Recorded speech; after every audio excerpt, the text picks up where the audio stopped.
Why do some films do better internationally versus domestic? Well, I mean, it's the same. Why do some movies do better internationally versus domestic? Why do some movies do better domestically versus international? Wicked is making substantially more here than it is internationally, like a 2-to-1.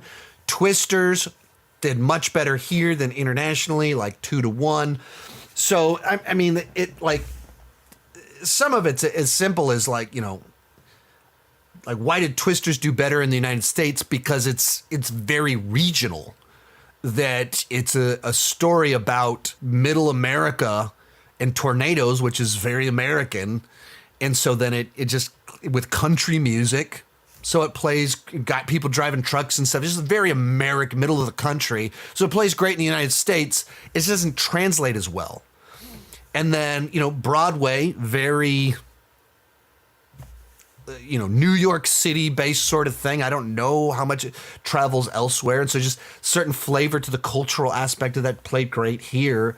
And then you flip that, and why do certain movies do better internationally? Just because maybe they're less regional. So you take Gladiator, and it's a film that, sure, it has a political intrigue to it, but at its core, it's like that guy's mad at those people and he's going to go fight them. So whether you speak the language or not, you get a bunch of spectacle. It's very easy to watch and enjoy. And then it's not tied to any modern day culture because it's set 2,000 years in the past. The director is Ridley Scott, who is not an American. And so just a number of these different things. The characters are not, besides Denzel Washington, not speaking with American accents. Little things that just make it less America focused and maybe play a little bit better. You know, the way that stars are perceived in the United States versus the rest of the world is different. So sometimes, you know, movie stars can sell better in other parts of the world. Sometimes it's a matter of, does the movie play in China or not? That can actually have a really significant swing on certain movies. So, and you kind of go like, even to the statement, why do some movies do better internationally than domestically? Well, just stop and think about it. What percentage of the world's population is in the United States? What percentage of the world's population is outside of the United States? And all of a sudden you go, oh, there's a lot more people everywhere versus just in the United States and Canada. It's a much bigger market.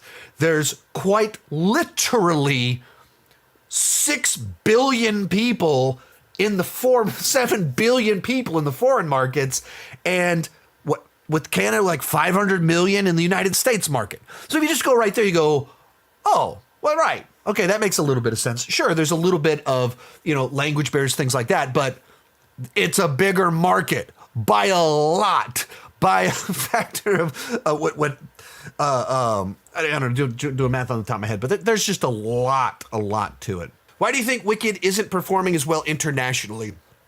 I don't have like a specific theory, but I wonder if it's as simple as Wicked is a incredibly popular Broadway show. And so it could be as simple as that, of it's just something that is very American culture, very American musical, that kind of sort of thing. And for whatever reason, that it hasn't translated elsewhere. You know, I haven't done research into like how did because I can just look that up right now. The Oz movie from a decade ago. So you look at this one, and it was 50-50, or slight leaning towards internationals. That's kind of interesting, trying to figure out, in my theory, is it Wizard of Oz isn't as popular globally? No. Looks like when they did a movie 10 years ago in the world of Oz, it was a 50-50.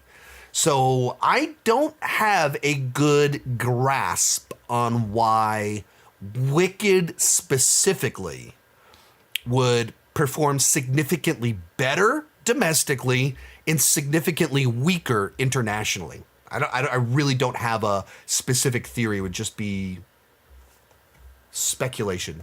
Most of these clips are pulled from my Patreon live streams. I do about 6 live streams every single month. For $2 per month, $20 per year, you can get access to all the exclusive videos and live streams. For $5 per month, you get your name on my end card. At the top tier, you get a 30-minute video chat with me each month. The link down below in the description has more information.